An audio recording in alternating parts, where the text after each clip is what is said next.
Thomas, based on the railway series by Reverend W. Awdry. This is a story about Thomas, the tank engine. Thomas worked really hard shunting coaches for the big engines, but what he really wanted more than anything was his very own branch line. Thomas, the tank engine, had 6 small wheels, a short stumpy funnel, and a short stumpy boiler, and a short stumpy dome. He was a fussy little engine, always pulling coaches about. He pulled them to the station ready for the big engines to take out on the journeys, and when trains came in, he pulled the empty coaches away so that the big engines could have a rest. But what Thomas really wanted was his very own branch line. That way, he would be a really useful engine. Thomas was a cheeky little engine. He thought no engine worked as hard as he did. He played tricks on the others. One day, Gordon had just returned from pulling the big express.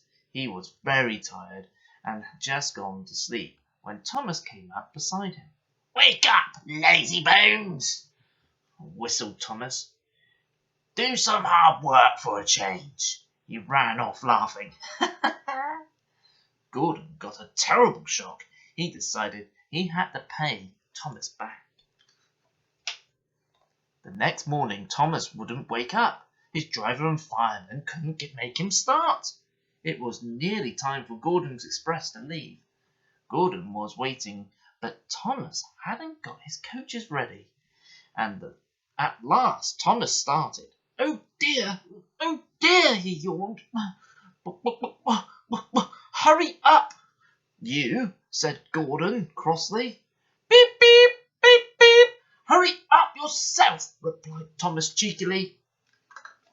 Thomas usually pushed behind Gordon's train to help him start, but he was always uncoupled first, so that when the train was running nicely, Thomas could stop and go away. That morning, Gordon saw the perfect chance to pay Thomas back for giving him a fright. He started so quickly that the guards forgot to uncouple Thomas. Gordon moved slowly out of the station, pulling the train and Thomas with him. Then he started to go faster and faster, much too fast for Thomas. "Beep, beep! Stop! Stop!" whistled Thomas. "Hurry! Hurry! Hurry!" laughed Gordon in front. "You can't get away! You can't get away!" giggled the coaches. Poor Thomas was going faster than he had ever gone before. "I shall never be the same again," he thought to himself sadly. "My wheels will be quite worn out." At last, they stopped at a station. Thomas was uncoupled and given a long, long drink. "Well, little Thomas," chuckled Gordon, "now you know what hard work means, don't you?" Poor Thomas was too breathless to answer. The next day, Thomas was working in the yard.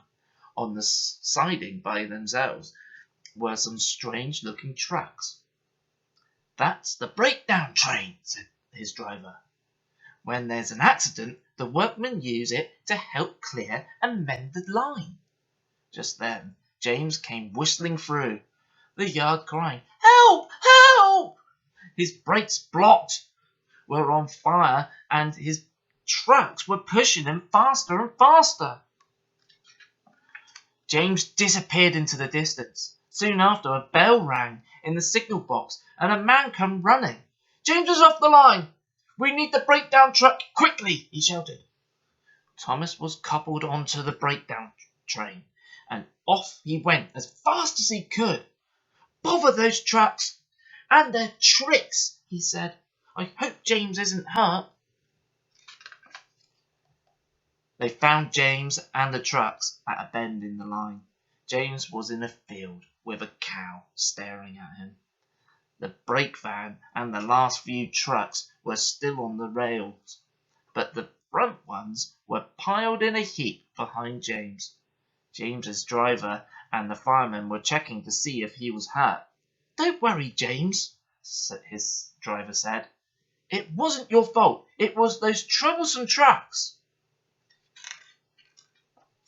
Thomas pushed and the breakdown train alongside James. Then he pulled the trucks that were still on the line out of the way.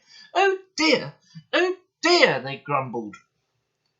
"Serves you right, puffed Thomas crossly. As soon as the other trucks were back on the line, Thomas pulled them away too. He was hard at work all afternoon. Using 2 cranes, the men pulled James carefully back on the rails. He tried to move, but he couldn't.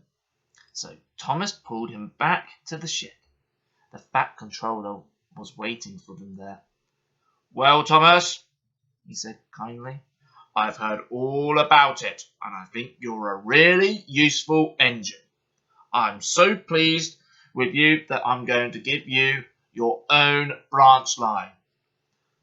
"Oh, thank you, sir," said Thomas happily. Now Thomas is as content as can be. He has a branch line all to himself, and he puffs proudly backwards and forwards from morning till night with his coaches Annabel and Clarabel. Edward and Henry stop quite often at the junctions to talk to him. Gordon is always in a hurry and doesn't not stop, but he never forgets to say "boop boop, boop boop" to Thomas, and Thomas always whistles "beep beep, beep beep" in return.